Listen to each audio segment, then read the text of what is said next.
हम अब तक कल हमने ये सीख लिया था कि हम कैसे किसी लाइन का ग्राफ ड्रॉ करते हैं, पेयर ऑफ लाइन का। तो वहाँ से हमने एक चीज़ सीखी थी कि जो दो लाइन होंगी या तो वह ग्राफ पेपर पर इंटरसेक्ट करेंगी, ठीक है, या फिर वो पैरेलल होंगी या फिर वो कोइंसिडेंट। ये तीन कंडीशन बनती हुई दिख रही थी। हम इन्हें क्या बोलेंगे? Intersecting lines. हम इन्हें क्या बोलेंगे? Intersecting lines. इन्हें बोलेंगे पैरेलल लाइंस। बहुत इंपॉर्टेंट चीजें समझना। और हम इसे बोलेंगे कोइंसिडेंट। मैंने कल आपको बता ही दिया था कि अगर आपका दो इक्वेशन है जनरल, जो हमें कोफिशिएंट हम कंपेयरिंग करते हैं, अगर a1/a2 is not equal to b1/b2, अगर x के कोफिशिएंट का रेशियो और y के कोफिशिएंट का रेशियो, लाइन की जनरल इक्वेशन क्या होती है? जनरल इक्वेशन की a1x b1y + c1 = 0, a2x + b2y + c2 = 0। ये बहुत इंपॉर्टेंट है, एक नंबर कॉन्सेप्ट बनता है। अगर a1/a2 का हमने रेशियो निकाला, that is not equal to b1/b2, तो वो जो लाइन होगी उनसे इंटरसेक्टिंग लाइन बोलेंगे। अगर a1/a2 is equal to b1/b2 but not equal to c1/c2, तो उसे पैरेलल लाइन कह देंगे। अगर ये तीनों ही बराबर हैं, a1/a2 is equal to b1/b2 is equal to c1/c2, तो हम उसे कोइंसिडेंट लाइन बोलते हैं। अब देखो, जब कल मैं एक चीज ड्रॉ कर रहा था तो मुझे ये पता पड़ा था ग्राफ में, मान लो मेरी एक लाइन बनी इस तरीके से, तो जरा देखो जो ये पॉइंट है ये इन दोनों लाइनों में कॉमन है। भाई जो पार्टनर है क्या कॉमन है? अगर ये कॉमन है तो इन दोनों लाइन का ये एक ही सॉल्यूशन होगा। तो जो इंटरसेक्टिंग लाइन होती है, जो उसका सॉल्यूशन होता है, उसे क्या बोलते हैं? Unique solution. हम उन्हें क्या बोलते हैं? Unique solution. जो पैरेलल लाइंस होती हैं उसका हम सॉल्यूशन फाइंड नहीं कर सकते, there is no solution of parallel lines. जो कोइंसिडेंट लाइन, आप देखो जो कोइंसिडेंट लाइन है वो एक के ऊपर हर पॉइंट पे इंटरसेक्ट कर रही है। भाई अगर कोई एक लाइन है और उस पे ये ऊपर आ गई पूरी की पूरी लाइन, तो ये हर पॉइंट पे इंटरसेक्ट कर रही है, तो इसका जो सॉल्यूशन होता है that is infinitely many solution.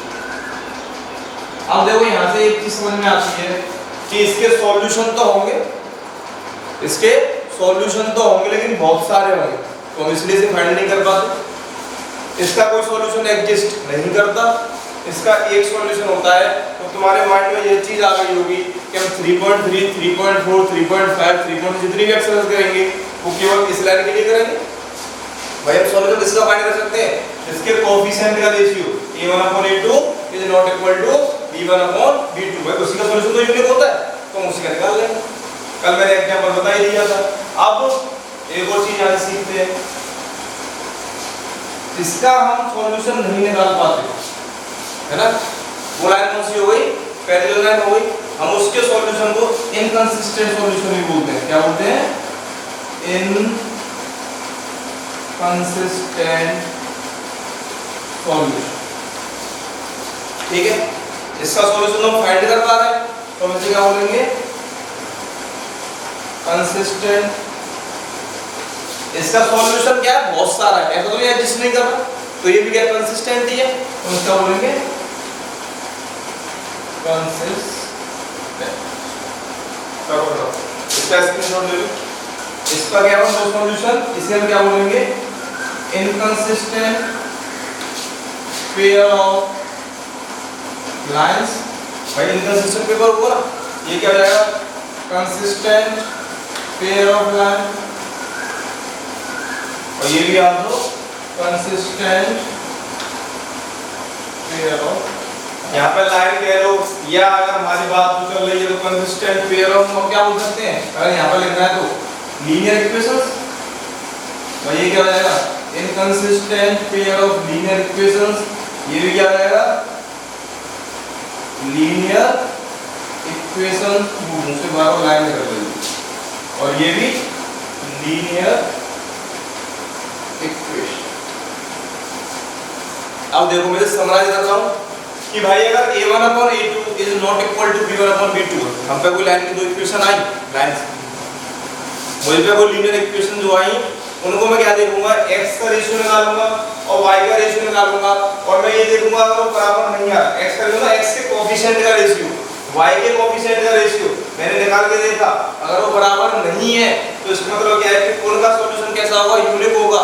इसका मतलब क्या है कि वो लाइन कैसी होंगी, इंटरसेक्टिंग लाइन होंगी, और हम उसे consistent pair of linear equation भी बोल सकते हैं, हम उसे consistent pair of linear equation भी बोल सकते हैं। मान लो ये बराबर नहीं आया, ये क्या आ गया, बराबर आ गया, तो फर्दर चेक करूंगा कि कहीं वो ऐसा तो नहीं है C1/C2 के बराबर हो, वो उसके बराबर नहीं आता तो वो लाइन होंगी पैरेलल, उसका कोई भी सॉल्यूशन नहीं होगा, और हमने क्या बोल देंगे, inconsistent pair of linear equations.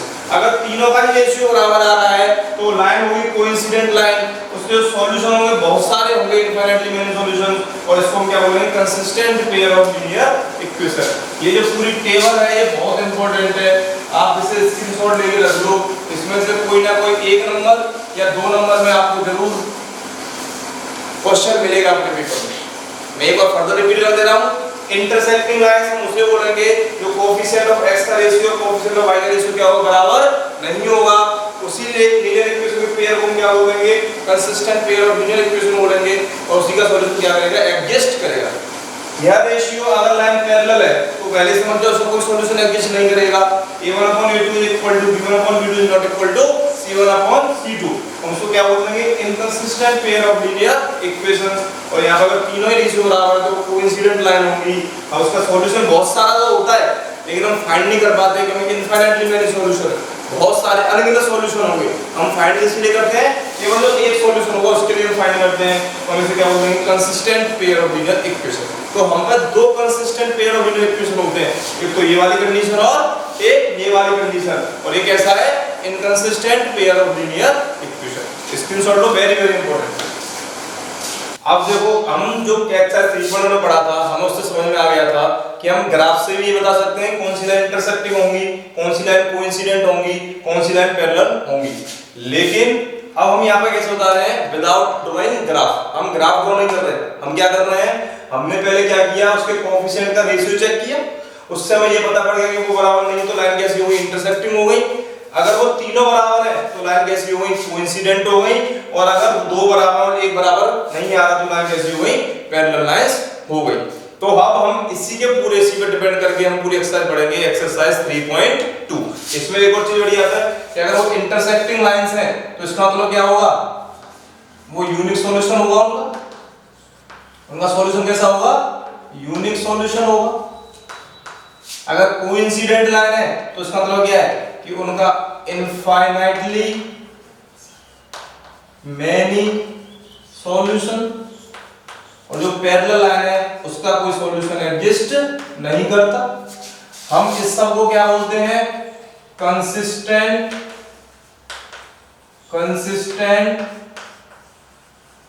Pair of linear equation, और हम इसे क्या बोलते हैं, inconsistent pair of linear equation. इसका मतलब क्या है कि अगर आपसे कोई बोल दे कि जो इक्वेशन है वो inconsistent pair of linear equation है, तो इसका मतलब क्या है कि ये वाली कंडीशन अपने आप ही अप्लाई हो जाएगी। कोई आपसे कह दे कि गिवन जो हमारा इक्वेशन है वो क्या है, consistent pair of linear equation है, तो ये दोनों कंडीशन अपने आप ही अप्लाई हो जाएंगी। इनसे मतलब समझ आया, अगर इंटरसेक्टिंग लाइंस हैं तो हम ये वाली कंडीशन अप्लाई करेंगे, अगर कोइंसिडेंट लाइन है तो हम ये वाली कंडीशन अप्लाई करेंगे। अब देखिए जो क्वेश्चन स्टार्ट होता है वो क्या एक बार पढ़ लीजिए। क्वेश्चन ये है कि 10 student of class 10 take participate in mathematics quiz. If the number of girls is 4 more than the number of boys, then you have to find how many students, how many boys or girls took part in the quiz. इसमें क्या देगा हमें, ये तो हम बाद में पढ़ेंगे, लेकिन जो हमें इसका सॉल्यूशन निकालना है वो हमें ग्राफिकली निकालना है। हमें जो इसका सॉल्यूशन फाइंड करना है वो कैसे फाइंड करना है, ग्राफिकली फाइंड करना है। तो जो एक्सरसाइज 3.2 स्टार्ट हो जाती है, मैंने बताया था कि solution of linear equation in two variables by graph, अगर हम समझें तो हमें इसमें कैसे फाइंड करना है सॉल्यूशन, ग्राफ के द्वारा फाइंड करना है। अगर मुझे ग्राफ भी बनाना होगा तो मैंने कल एक चीज सिखाई थी 3.1 में कि सबसे पहले जो भी लीनियर इक्वेशन होती है मैं उसे किस में लैंग्वेज में कन्वर्ट करूंगा, मैथमेटिक्स की लैंग्वेज में। तो पहले मैं लेट करूंगा कुछ ना कुछ। तो देखो अगर ये 2 वेरिएबल की इक्वेशन है तो मुझे 2 वेरिएबल ऐड करने पड़ेंगे। अगर तुम पूरे क्वेश्चन में देखोगे तो मुझे बॉयज और गर्ल्स दिख रहे हैं, तो मैं किसकी संख्या मानूंगा, let the number of boys और let the number of girls. लोग करते हैं सॉल्यूशन कैसे करेंगे, सॉल्यूशन स्टार्ट होगा यहां से, let the number of boys took या take part in mathematics quiz. देखो कल मैं कह रहा था कि x मानो y मानो कुछ भी मानो, आज हम और मान लेते हैं। अगर बॉयज पार्टिसिपेट कर रहे हैं तो मैंने बॉयज का b ले लिया, ठीक है। मैंने क्या मान लिया कि उस मैथमेटिक्स क्विज में पार्टिसिपेट करने वाले लड़कों की संख्या क्या है, b है। फिर मैं क्या मानूंगा, उस मैथमेटिक्स क्विज में let the number of girls take part in mathematics quiz is G. अब इससे क्या होता है, कंफ्यूजन नहीं होगा, B for boys, G for girl, X मानो Y मानो, that is not also problem. वो कोई प्रॉब्लम नहीं है क्योंकि मैंने क्या बताया था कि ये वेरिएबल है, आप जो चाहो वो मान सकते हो, कोई दिक्कत की बात नहीं है। लेकिन हमने क्या मान लिया, B और G मान लिया, तो इससे कोई हमारी परेशानी नहीं होगी। अब जो क्वेश्चन बोल रहा है उसके साथ देखो, क्वेश्चन क्या बोल रहा है, अकॉर्डिंग टू क्वेश्चन उसने क्या बोला जरा समझते हैं कि जो टोटल क्लास 10th के स्टूडेंट थे वो 10 हैं, ठीक है। Let the number of boys take part in mathematics quiz, जो क्लास 10th के बॉयज थे जिन्होंने मैथमेटिक्स क्विज में पार्टिसिपेट किया वो कितने हैं, B है। क्लास 10th में लड़के मान लो 10 है और क्लास 10th में लड़कियां मान लो 12 है, तो टोटल क्लास 10th में कितने लड़के हो गए, 10 + 12। तो इसी वजह से यहाँ पे कितने बॉयज हैं, B है, गर्ल्स कितनी है, G है। टोटल में कितने दे रखी है, 10th में कितने स्टूडेंट है, 10। यहाँ पे देखो ये स्टूडेंट्स दे रही है हमें, ना कि हमें ये कह रखा कि ये गर्ल्स है या बॉयज है। इसका मतलब है कि क्लास 10th में टोटल स्टूडेंट कितने हैं, 10 हैं। उनमें से B संख्या जो है वो नंबर ऑफ बॉयज की है, जो G संख्या है वो नंबर ऑफ गर्ल्स की है। टोटल मिला के हमें क्या मिल जाएंगे, स्टूडेंट मिल जाएंगे, B + G = 10। पहली इक्वेशन है। दूसरी इक्वेशन देखो उसमें क्या कहा है कि the number of girls, girls कितनी है हमारे पास, भाई G है। The number of girls is 4 more than the number of boys. मैंने 4 बॉयज में क्या ऐड किया, क्योंकि वो बोल रहा है कि number of girls is 4 more than the number of boys. अगर वो कहता कि boys 4 more than the number of girls तो हम लिख देते B = G + 4। हम इसको इधर शिफ्ट कर लेंगे, हमारी इक्वेशन क्या बन जाएगी, G - B = 4। एक तो हमारी इक्वेशन ये हो गई, एक हमारा, ठीक है। हमें जो इसका सॉल्यूशन निकालना है ग्राफिकली निकालना है। आप B और G मानोगे तो आपको हो सकता है ग्राफ प्रॉब्लम करने में ड्रॉ आए, लेकिन हम जब इक्वेशन बनाते हैं सॉल्व करेंगे तो कोई दिक्कत नहीं आएगी।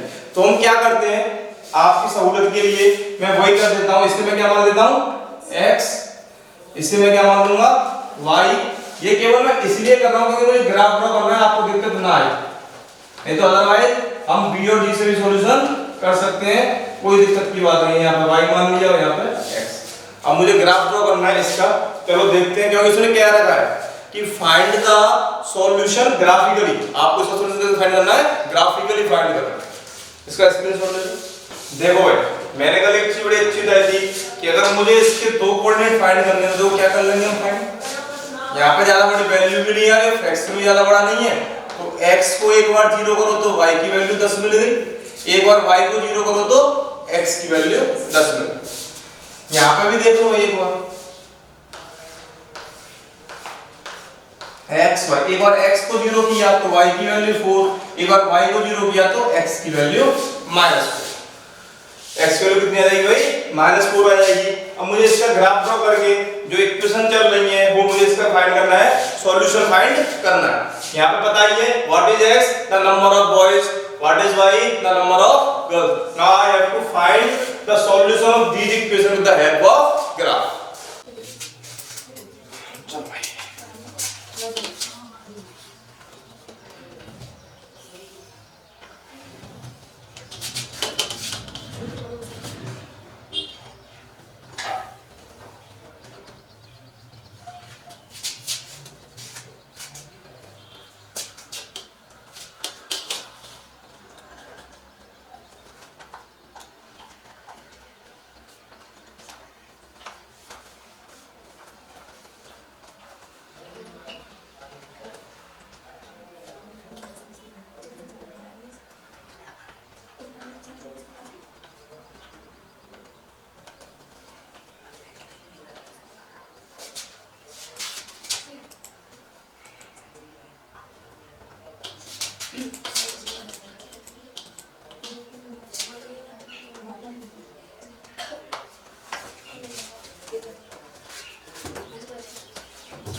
ठीक है, इस तरीके हम इस पे स्केल लिख देंगे।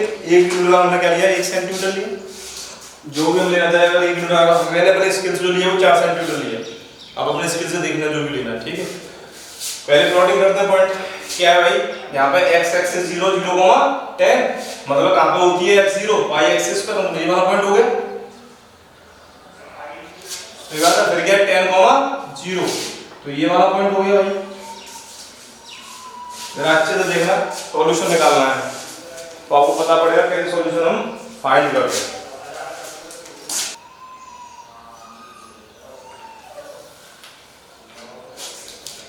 ठीक है, अगला पॉइंट हो गया देखा हमें 0,4 मतलब ये वाला हो गया भाई। इस पे आप पॉइंट लेना चाहो तो लिख भी सकते हो। ये कितना हुआ 0,10, ये क्या हो गया 10,0। अब ये 0,4 और ये कौन सा भाई -4, आप देखना आप कैसे करोगे और कैसे आपको इसके आंसर मिलते हैं। ठीक है, ये हो गया। ये कौन सा पॉइंट था भाई -4,0। ये कौन सा पॉइंट है भाई 0,4 आपके ये पॉइंट है। तो देखो ये अगर हम इसको एग्जैक्ट, अब मुझे ये वाला पॉइंट फाइंड करना है ना भाई, क्योंकि यही तो सॉल्यूशन होगा। दो लाइन यहाँ पे इंटरसेक्ट करेंगी, वही उसका सॉल्यूशन है। जरा आप देखो तो देखो, ठीक है 7 पे आ रहा है और जो ये आएगा ये कितने पे आएगा देखो। ये थोड़ा सा गलत सा हो गया है, अगर आप सही से एक्यूरेट घर पे करोगे लाइन वाइज तो हाँ सही है, नहीं सही है। तो देखो किस पे आ रहा है आगे देखो। इस पॉइंट के हम कोऑर्डिनेट लिख देंगे जैसे 9th क्लास में करते थे। क्या होगा इस पॉइंट कोऑर्डिनेट, जो ये वाली डिस्टेंस है ये होती है y एक्सिस डिस्टेंस, ये वाली जो ये जो है ये, और ये है x वाली। तो कितनी हो गई 3,7। जो दो लाइन यहाँ पर काटी वो वाला पॉइंट क्या है हमारा 3,7। इस पॉइंट को हम कैसे फाइंड करते हैं, यहाँ से परपेंडिकुलर डाला y एक्सिस पे और यहाँ से परपेंडिकुलर डाला x एक्सिस पे। जो यहाँ से परपेंडिकुलर डाला है ये हमें x कोऑर्डिनेट देगा, ये हमें क्या देगा x कोऑर्डिनेट। जो यहाँ से परपेंडिकुलर डाला है वो हमें क्या देगा y कोऑर्डिनेट। हमें मिल गया 3,7। हेंस यहाँ से हमें क्या पता पड़ गया, हेंस नंबर ऑफ बॉयज क्या माने थे हमने x माने थे, that is 3। Number of girls हमने क्या मानी थी y, दैट इज 7। और जब हमें इक्वेशन मैच भी करनी है, मैच करेंगे उसमें क्या हुआ था कि नंबर ऑफ गर्ल्स में क्या होता था कि number of girls is 4 more than number of boys. तो देखो वो 3 है और ये 7, और दोनों को टोटल करोगे 7 और 3 10। इतने ही बच्चे पढ़ रहे थे 10th क्लास में। स्क्रीनशॉट ले लो, इसका समझ में आएगा। इस तरीके से पेपर में करना होगा ये क्वेश्चन। ये जो मेरा पूरा क्वेश्चन है एक बार पढ़ लेते हैं। 5 pens and 7 pencils together cost rupees 50, whereas 7 pencils and 5 pens together cost rupees 46. Find the cost of 1 pen and 1 pencil. कैसे फाइंड करना है, ग्राफिकली फाइंड करना है। ग्राफिकली फाइंड करेंगे तो इक्वेशन बनानी पड़ेगी, और इक्वेशन आगे हम ग्राफ ड्रॉ करेंगे, फिर हम क्या कर देंगे उनको यहाँ पे वो इंटरसेक्ट करेंगे तो उसका फाइंड करेंगे। तो देखो अब इसमें लेट क्या करेंगे भाई, लेट कॉस्ट ऑफ, कल हमने बताया ना ग्रेप्स और खरीदे बनाना वाला क्वेश्चन था, उस तरीके से करेंगे। Let cost of one pencil, जो वन पेंसिल की कॉस्ट हमने कितनी मान ली भाई, x मान ली। Let cost of one pen कितनी मान ली, मतलब कितना अच्छा होता ना, दुकानदार पे जाते और उससे कह देते भाई एक पेन की कॉस्ट x है, एक पेन की कॉस्ट है। भाई x तो करेंसी होती नहीं है ना, करेंसी तो 1 रुपए 2 रुपए होती है, तो कह भाई 7 पेन दे दो, 10 पेन दे दो और कॉस्ट एक्स्ट्रा ले लो, 10 आराम से काम चल जाता है। लेकिन ऐसा नहीं होता, क्या कर सकते हैं, मैथ में हो सकता है बस सपोज करना। तो मैंने ये मान ली अभी के लिए कि जो पेंसिल एक आ रही है वो कितने रुपए में आ रही है, x में आ रही है, जो पेन एक में आ रहा है वो कितने में आ रहा है, y में। तो जो अकॉर्डिंग टू क्वेश्चन अगर हम करेंगे तो देखो जरा, मैंने कितनी पेंसिल खरीदी, 5, एक पेंसिल की कीमत है x, तो 5 कितनी होगी भाई, 5x, कहने की तो कोई बात ही नहीं भाई, एक केला 2 रुपए का है तो 5 केले कितने होंगे, 5 into 2 10 के होंगे। मैंने एक पेन खरीदा y का, 7 पेन कितने के हो गए, 7y। मुझे ये नहीं पता कि एक पेंसिल और एक पेन कितने का है, लेकिन जब मैंने 5 पेंसिल और 7 पेन खरीदे तो मैंने दोनों को जो मिला के रुपए हुए वो कितने रुपए दे दिए भाई, मैंने उसे 50 रुपए दे दी। फिर मैंने 7 पेंसिल खरीदी, 5 पेन खरीदे और मैंने कितने रुपए दे दिए भाई, 46 रुपए दे दिए। मैंने ये सारी प्रोसेस कर ली। अब मुझे ये फाइंड करना है, अब मुझे ये बताना है कि कॉस्ट ऑफ वन पेंसिल और वन पेन क्या। ग्राफ घर पे अपने आप ड्रॉ कर लेना, मैं अभी पॉइंट बता दूंगा आपको कौन कौन से पॉइंट पे ड्रॉ करना है, आप उसे फाइंड करके देखना। अगर ना होता है तो मैं जब लाइव आऊंगा अगली बार आप मुझे बता दूंगा, तो कमेंट बॉक्स में कमेंट कर देना, फिर मैं इसे सोल्व करके बता दूंगा। लो इसका स्क्रीनशॉट ले लेता क्वेश्चन, ठीक है, मुझे इसके पॉइंट फाइंड करने हैं। अब तो जब मेरा फंडा था x और y को जीरो करने का, आपको यहां पर फेल होता हुआ दिखेगा, करके देखते हैं। देखो अगर मैं x जीरो करता हूं तो ये पूरा पोर्शन जीरो, तो y बराबर क्या आएगा 50/7। लेकिन मैंने बार बार बताया है कि हम इस प्रोसेस से बचेंगे कि हमें जो कोऑर्डिनेट है वो कैसे है, फ्रैक्शन में है, डेसिमल में है, ज्यादा बड़े हैं। तो हम क्या करेंगे, अब x जीरो रखने से तो काम नहीं बन, तो मैं ऐसा करता हूं, या मैं ऐसे सोचूंगा कि मैं यहाँ पे x की क्या वैल्यू रखूं, क्योंकि भाई हमें पता है they are infinitely solution of linear equation in two variable, तो मैं x की यहाँ पे क्या वैल्यू रखूं, जब वो इसमें से घटे तो y की वैल्यू लगाए। भाई मतलब हमें ये तो करना है। अगर हम वो चेंज करके देखें तो चेंज करके क्या हो जाएगा, एक्चुअल में देखें तो कि 7y is equal to 50 minus 5x, और अगर मुझे y चाहिए तो क्या हो जाएगा भाई 50 माइनस 5x अपॉन 7। भाई जिसमें जीरो रख के x को जीरो कर दो, y को जीरो कर दो, यहाँ पे सिंपल पॉइंट निकल आ रहा है तो आपको कोई दिक्कत नहीं है। लेकिन यहाँ पे सिंपल पॉइंट नहीं लगा रहा, थोड़ा दिमाग लगाना पड़ेगा, लेकिन आ जाता है। जरा समझते हैं कैसे। अब मैं यहाँ पे x की क्या वैल्यू रखूं जिससे वो पूरा पूरा सोल्व होकर किससे डिवाइड हो जाए, 7 से। चेक कर लेंगे भाई, x मैंने अगर 1 रखता हूं तो 50 में से 5 के दो 45, नहीं काम बनेगा। x अगर मैंने 2 रखा तो 50 में 10 के दो 40, नहीं काम बनेगा। लेकिन जैसे ही मैं x की वैल्यू 3 पुट करता हूं, 5 दिया 15, 50 में से 15 के दो कितने बचे 35, 7 से 35 में भाग दो कितना आ गया भाई। आप कर सकते हो कि जब मैंने x 3 पुट किया इसमें तो y कितना आ गया भाई 5 आ गया। तो मैंने वो निकला है when x 3 then y 5। और चेक करते हैं, जैसे ही मैंने 4 पुट किया काम बनना है, नहीं बनना। 5 पुट किया काम बनेगा, नहीं बनना। 6 पुट किया काम बनना है, नहीं बनना। 7 पुट किया काम बनना है, नहीं बनना। जैसे ही मैंने 8 पुट किया, 8 पुट करने से क्या होगा, 8 पन्ने 40, नहीं काम बनना आपकी भाई, ठीक है। 9 पुट करूंगा, क्या काम बना, नहीं बनेगा भाई। 9 पन्ने 45, 8 पन्ने 40, 9 पन्ने 45, काम बनना, नहीं बनना। 10 पुट किया तो जीरो ही आ जाएगा। 10 पुट करने में हमारा काम बनना है, x को जैसे मैंने 10 पुट किया ये काम बनना है, x को जैसे मैंने 10 पुट किया तो y की वैल्यू कितनी आ गई भाई 0।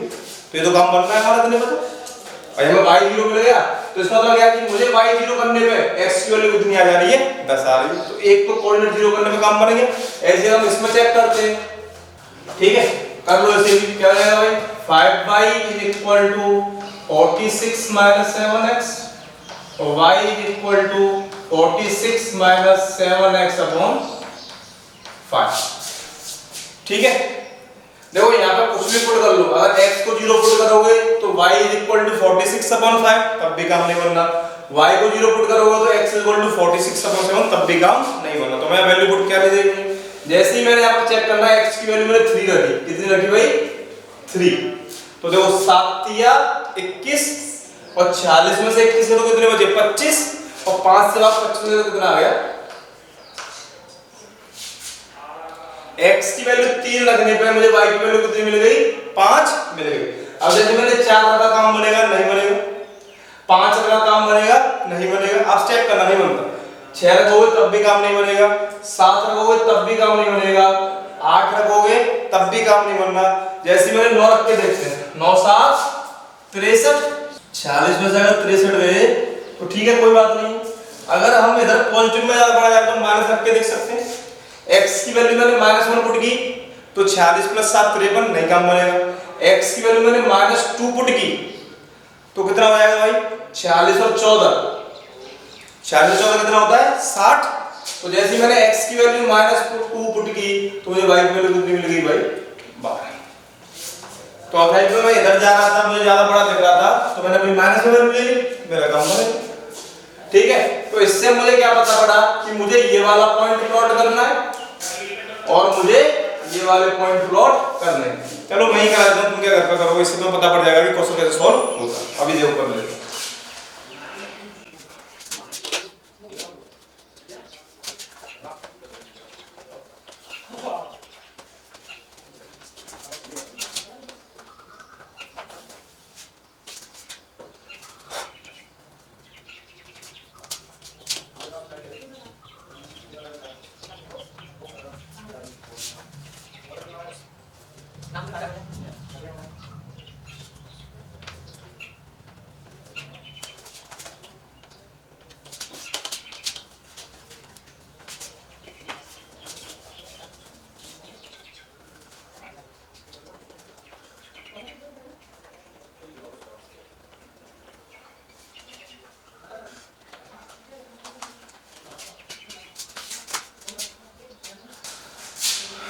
नेमिंग कर लें, ये x, ये x डैश, ये y और ये y डैश। 1 2 3, ठीक है। प्लॉटिंग करते हैं है ना, इस पे जैसे प्लॉटिंग करेंगे आपको पता पड़ जाएगा कैसे क्वेश्चन सॉल्व करने। अच्छा, इसे तो आप स्क्रीनशॉट ले लेना तो पता पड़ जाएगा कैसे करना है। तो इसमें बिठा देता हूं, इसमें ग्राफ प्लॉट में प्रॉब्लम नहीं आएगी। थोड़ी कोऑर्डिनेट चाहिए, कोऑर्डिनेट हमका है। जो पहला कोऑर्डिनेट है वो क्या है 3, 5, ठीक है। तो 3, 5 कहां पुट होगा जरा देखते हैं भाई। ये 3 और ये 5 तो यहां पे मान लेते हैं भाई। अगर हम एग्जैक्ट जाएंगे धीरे धीरे तो ये वाला पॉइंट हो गया भाई 3, 5, ठीक है सही है 3, 5। अब आगे क्या है 10, 0। तो ये कहां पर 0 होता है भाई पॉइंट x एक्सिस पर, ये वाला पॉइंट हो गया 10, ये लाइन में आ जाएंगे, ठीक है। इस तरीके से लाइन बनी। और जब मैं इसको प्लॉट करूंगा तो इसका भी पॉइंट यही है 3, 5 यही देखो। फिर दूसरा क्या है -2, 12। तो -2 ये है और 12 ये है। तो मतलब अगर देखा जाए तो -2 12 जो होगा वो थोड़ा बहुत यहां पे होगा, ठीक है। -2 12 यहां पे होगा जब मैं इसकी लाइन बनाऊंगा, ठीक है। ये जो पॉइंट है ये क्या था -2, 12। ये जो पॉइंट है ये पॉइंट कौन सा है भाई 3, 5। और जो ये पॉइंट है वो कौन सा है भाई 10, 0। यहां पर भी ये काटता है, वहां पर तो हमें पॉइंट फाइंड करना पड़ा था, लेकिन यहाँ पर जिस पॉइंट पर काट रहे हैं वो पॉइंट क्या है 3, 5। तो इसका मतलब क्या हुआ 3, 5 क्या हुआ इक्वेशन का सॉल्यूशन हुआ। तो ठीक है, यहाँ से पता पड़ गया कॉस्ट ऑफ पेंसिल हमने क्या मानी थी भाई x मानी थी, वो कितनी आ गई 3 आ गई। कॉस्ट ऑफ 1 पेंसिल हमने x मानी थी, ठीक है। कॉस्ट ऑफ 1 पेंसिल हमने क्या मानी थी x मानी थी, और कॉस्ट ऑफ 1 पेन हमने क्या माना था y माना था, वो कितना आ गया। इसमें वो वाला फंडा काम नहीं किया कि 0 पुट करने पे डिवाइड होता था, तो इसलिए हमने x की अपने आप वैल्यू पुट करके चलनी पड़ती, तो ये करना पड़ सकता है कभी। अब देखो क्वेश्चन नंबर 2 क्या है, देखो क्वेश्चन नंबर 2 उसने बोल लगा है कि ऑन कंपेयरिंग a1/a2 b1/b2 और c1/c2। वैसे आप घर में मैंने बोला कि आप एनसीईआरटी लेके बैठा करो, एनसीईआरटी सॉल्यूशन कर रहा हूं, तो ये क्या है ऑन क्वेश्चन नंबर 2 क्या बोला मैं तब भी बोल दे रहा हूं, सुनना कि on comparing a1/a2 b1/b2 c1/c2 tell whether the given pair of linear equations are intersecting lines, वही वाला पैरेलल लाइंस और कोइंसिडेंट लाइंस। तो हमें इसके लिए क्या पता होना चाहिए, मैं कंडीशन पता होना चाहिए। तो देखो जनरल फॉर्म क्या होती है भाई, a1x plus b1y plus c1 equal to 0। दूसरी क्या होती है a2x plus b2y plus c2 equal to 0। जब मैंने इससे कंपेयरिंग किया, कंपेयर, तो हमें a1 की वैल्यू क्या मिलेगी भाई 5 मिल गई, b1 की वैल्यू हमें क्या मिल गई -4 मिल गई, c1 की वैल्यू मुझे क्या मिल गई 8 मिल गई, a2 की वैल्यू मुझे क्या मिल गई 7, b2 की वैल्यू मुझे क्या मिल गई 6, c2 की वैल्यू मुझे क्या मिल गई भाई -9। इतना समझ में आया। इसी तरीके से हम पेपर में जब करेंगे और इसमें से 2 नंबर का क्वेश्चन आता है, ठीक है, मुझे ये मिल गया। अब मैं जरा यहाँ से a1/a2 निकालूं, तो जब मैं a1/a2 निकालूंगा तो मुझे क्या आएगा भाई 5/7। मैंने b1/b2 निकाला तो मेरे पास क्या आया -4/6, ये किसके बराबर है एक्चुअल में -2/3। फिर मैंने c1/c2 निकाला तो फिर क्या आया भाई 8/-के। तो सबसे पहले मेरा काम ये है कि मैं सबसे पहले a1/a2 और b1/b2 को देखूंगा कि वो इक्वल है या नहीं, उसके बाद फर्दर बढ़ता हूं। तो जब मैंने यहाँ पर देखा क्या a1/a2 b1/b2 के बराबर है, नहीं है, तो मैं ऐसे क्या लिखूंगा a1/a2 is not equal to b1/b2, hence given pair of linear equation represent, क्या रिप्रेजेंट करेगा भाई intersecting lines। कौन सी लाइन रिप्रेजेंट करेगा ये intersecting lines कह सकते हैं या intersect at a point कह सकते हैं, ठीक है। इस तरीके से हम क्वेश्चन को करेंगे। स्क्रीनशॉट ले लो, इसका दूसरा पार्ट देखो जरा क्या देखो, इसका जो दूसरा पार्ट है वो क्या है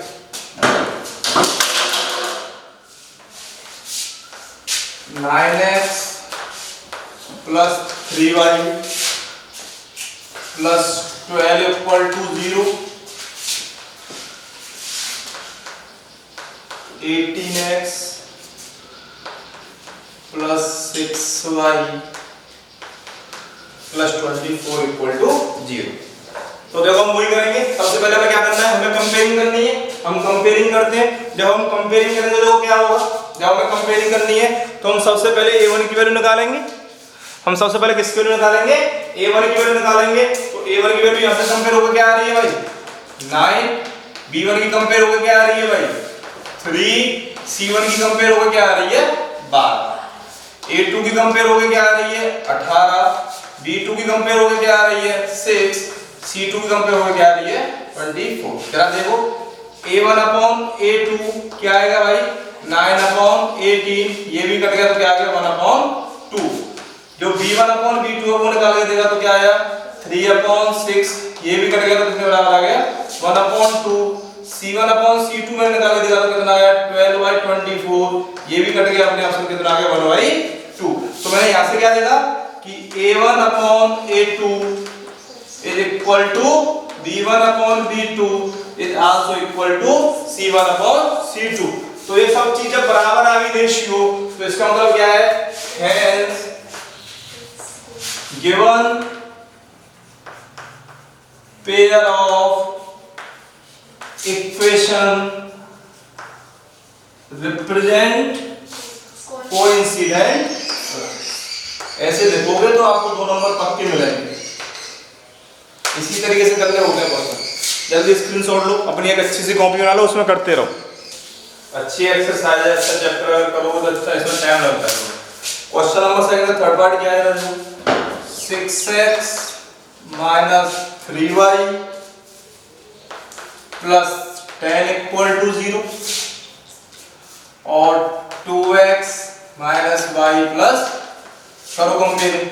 a1 की वैल्यू कितनी आ गई 6, b1 की वैल्यू कितनी आ गई भाई -3, c1 की वैल्यू कितनी आ गई भाई 10, a2 की वैल्यू कितनी आ गई 2, b2 की वैल्यू कितनी आ गई -1, c2 की वैल्यू कितनी आ गई 9। ये सारी वैल्यू आ गई, क्या निकाल के देखते हैं।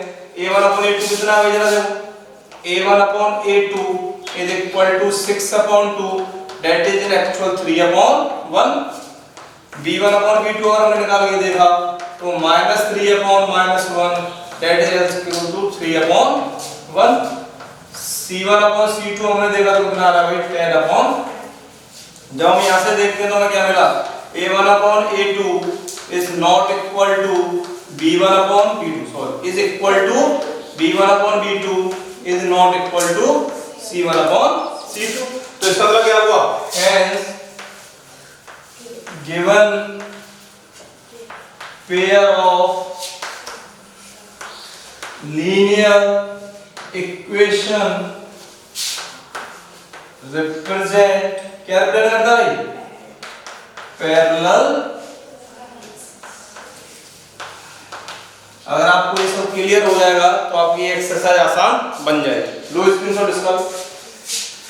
क्वेश्चन नंबर 3 क्या है जरा समझो। मैं तो इक्वेशन लिखूंगा उसमें वही है कि आप पहले कंपेयरिंग करो कि a1 upon a2 b1 upon b2 से कंपेयरिंग करो।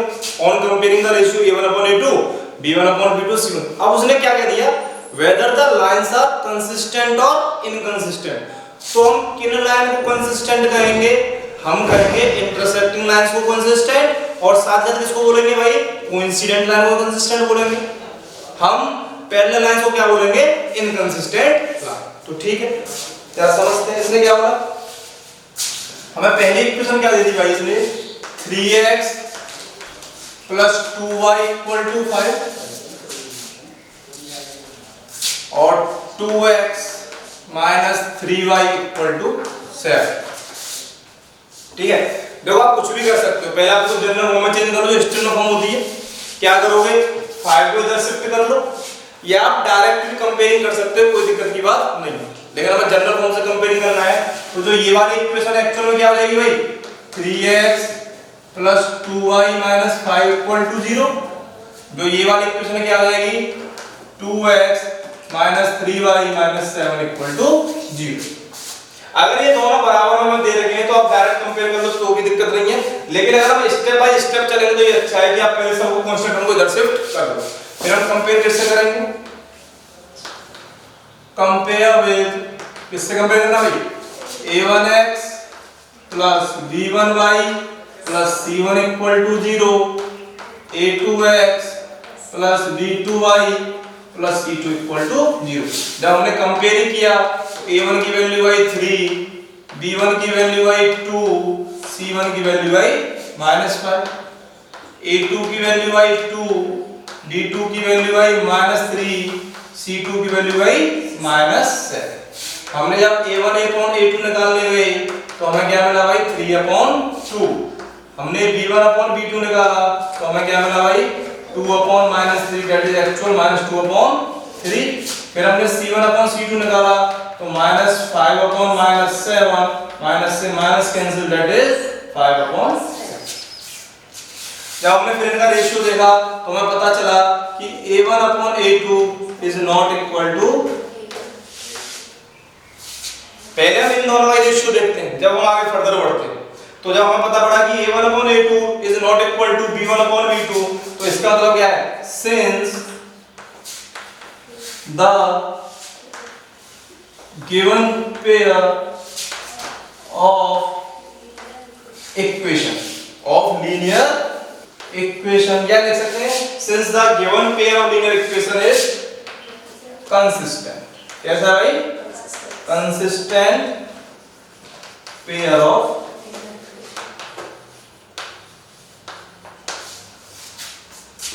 हम इस तरीके से इसको लिख सकते हैं। क्योंकि हमें पता है कि a1/a2 is not equal to b1/b2। इसका मतलब क्या है, इसका सॉल्यूशन यूनिक है। इसका सॉल्यूशन यूनिक है तो इसका मतलब क्या है, इसकी लाइन जो है वो इंटरसेक्टिंग है, और जो इंटरसेक्टिंग और यूनिक सॉल्यूशन हो तो हम उसको क्या बोल देते हैं, कंसिस्ट पेयर ऑफ इक्वेशन। इसका स्क्रीनशॉट ले लो फटाफट। दूसरा पार्ट क्या है देखो, 2x minus 3y is equal to 8, 4x minus 6y is equal to 9। ये ऐसे हल 4x minus 6y equal to, तो देखो क्या करोगे, पहले तो ऐसे लिख लो 2x minus 3y minus 8 equal to 0। इसे क्या लिख लोगे आप, 4x minus 6y minus 9 equal to 0। जब इसके साथ कंपेयर किया तो a1 की वैल्यू कितनी आएगी 2, b1 की वैल्यू -3, c1 की वैल्यु -8, a2 की वैल्यू 4, b2 की वैल्यू -6, c2 की वैल्यू -9। a1/a2 देखो भाई कितना आ रहा है, a1/a2 is 2/4, that is 1/2। b1/b2 देखो भाई कितना आ रहा है, -3/6, that is 1/2। c1/c2 देखो भाई कितना आ रहा है, -8/9, that is 8/। हमने यहां से देखा कि a1/a2 is equal to b1/b2 but not equal to c1/c2। ये कौन सी लाइन है भाई, पैरेलल लाइंस है, और पैरेलल लाइंस कैसी होती है, इनकंसिस्टेंट। तो क्या लिख दोगे, given pair of linear equation are inconsistent.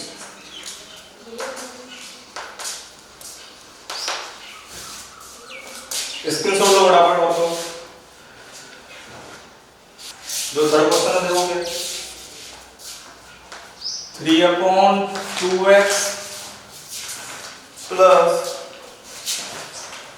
5/3y is equal to 7, और साथ ही साथ हमें क्या दे रखा है 9x minus 10y is equal to 14। देखो इसमें भाई क्या है, ये आप अपॉन में दे रखे, या तो आप ऐसा कर लो इनका एलसीएम लेके इसको ऐसा कर लो कि पूरी इस फॉर्म को इसमें लिया, या फिर आप कोएफिशिएंट x का क्या मान सकते हो 3/2 मान सकते हो, लेकिन उससे थोड़ी प्रॉब्लम होगी। इससे बढ़िया हम क्या करते हैं, हमने पहले क्या लिया भाई, एलसीएम लिया, कितना आ गया 6 आ गया, तो 2 3 जा 6, तो कितना आ गया 9x, 3 2 जा 6 तो कितना आ गया 10y इज इक्वल टू 7। हमारी जो इक्वेशन है वो क्या बन जाएगी 9x plus 10y minus 42 equal to 0। देखा ये बनेगी, और यहां से क्या बन रही है हमारी 9x माइनस 10y और माइनस 14 इक्वल टू 0। जब आप देखोगे तो आपकी इक्वेशन यही बन जाएगी, इसमें कोई प्रॉब्लम नहीं आएगी। जरा देखो a1 की वैल्यू कितनी है भाई 9 है, b1 की वैल्यू कितनी है भाई 10 है, c1 की वैल्यू कितनी है भाई -42, a2 की वैल्यू कितनी है भाई 9 है, b2 की वैल्यू कितनी है -10, और c2 की वैल्यू कितनी है भाई -4। a1/a2 निकाल लेंगे तो कितना आ गया भाई 9/9, that is equal to 1।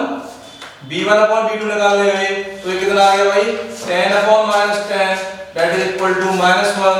c1/c2 निकाल लेंगे तो कितना आ गया भाई -42/-14, माइनस से माइनस कितना आ गया 3 आ गया।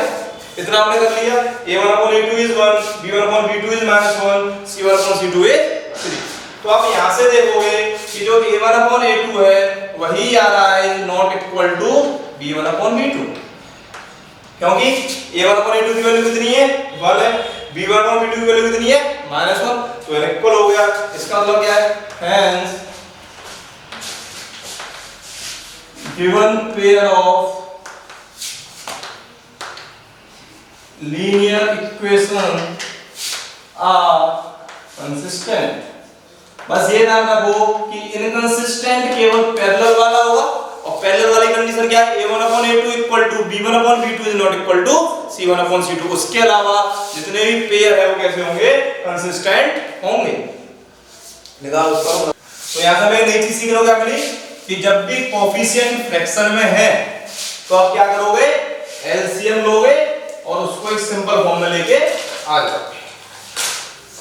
आगे देखो क्वेश्चन नंबर 4 क्या लिखा है, 5x minus 3y is equal to 11 minus 10x plus 6y is equal to minus के 22। तो क्या हो जाएगा, 5x minus 3y minus 11 equal to 0 minus 10x plus 6y plus 22 equal to 0। ये हमारे कंपनी का इक्वेशन बन गई। अब देखो यहाँ से a1 की वैल्यू कितनी है बेटा, 5 है, b1 की वैल्यू कितनी है -3, c1 की वैल्यू कितनी है -11, a2 की वैल्यू कितनी है -10, b2 की वैल्यू कितनी है 6, c2 की वैल्यू कितनी है भाई 22। जरा देखो a1 upon a2 is equal to 5 upon -10 cut के क्या आ गया बेटा -1 upon 2, b1 upon b2 is equal to -3 upon 6 cut के क्या आ गया भाई -1/2, c1 upon c2 is equal to -11 upon 22, ये भी कट के क्या आ गया भाई -1 अपॉन 2। हमें ये मिल गया।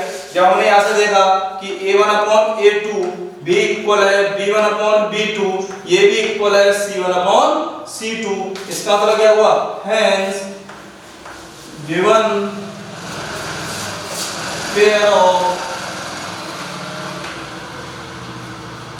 linear equation are consistent। क्योंकि मैंने बता दिया कि केवल एक कंडीशन में कंसिस्टेंट होगा जब वो पैरेलल होंगी, और पैरेलल कब होता है जब a1 upon a2 is equal to b1 upon b2 is not equal to c1 upon c2। एक और पार्ट रह गया क्वेश्चन नंबर 3 का। अब आप ये कर भी सकते हो वर्कर, पर हमें ये कराना है जिसके बच्चे की समझ में आए, क्योंकि हम हर बच्चे को लेके चल रहे हैं। क्या है जरा देखो 4/3 यहाँ पे x plus 2y equal to 8, 2x plus 3y equal to 12। वही करेंगे हम। सबसे पहले क्या लेंगे भाई, एलसीएम ले लिया, 3 आ गया तो ये 4x plus 6y is equal to 8, तो क्या बनेगा भाई 4x plus 6y minus 24 equal to 0। ये क्या हो जाएगा 2x plus 3y minus 12 equal to 0। Comparing करते हैं, a1 की वैल्यू 4, b1 की वैल्यू 6, c1 की वैल्यू -24, a2 की वैल्यू कितनी आ गई 2, b2 की वैल्यू कितनी है 3, c2 की वैल्यू कितनी है भाई -12। करो सॉल्व भाई। a1 upon a2 is equal to 4 upon 2 that is equal to 2, b1 upon b2 is equal to 6 upon 3 that is also equal to 2, c1 upon c2 is equal to -24 upon -12 that is also equal to 2। पता पड़ेगा यहाँ से क्या देखा आपने कि a1 upon a2 is equal to b1 upon b2 is equal to c1 upon c2। क्या देखो, hence given pair of linear equation are consistent। आज के लिए इतना ही। आज की वीडियो के लिए हमने ग्राफ बनाना ड्रॉ कर लिया, 3 पूरे क्वेश्चन करके देख लिए। अगर आप घर पर करना चाहो तो आप आगे क्वेश्चन ट्राई कर सकते हो, अदरवाइज मैं सारे क्वेश्चन कराऊंगा। आप घर पर रहिए, अपना पढ़िए, आपका वीडियो को बहुत प्यार मिल रहा है, आप ऐसे ही उसको और बच्चों को बताते रहिए, जिससे हमारा जो मिशन है वो सक्सेस होता है। आपको जो भी प्रॉब्लम होती है वो हम कमेंट बॉक्स में पूछिए। आज आप जो भी कर लें, जितना पिछला भी कर लिया है उसमें भी दिक्कत है, आप उनसे पूछ सकते हैं। Bye, take care.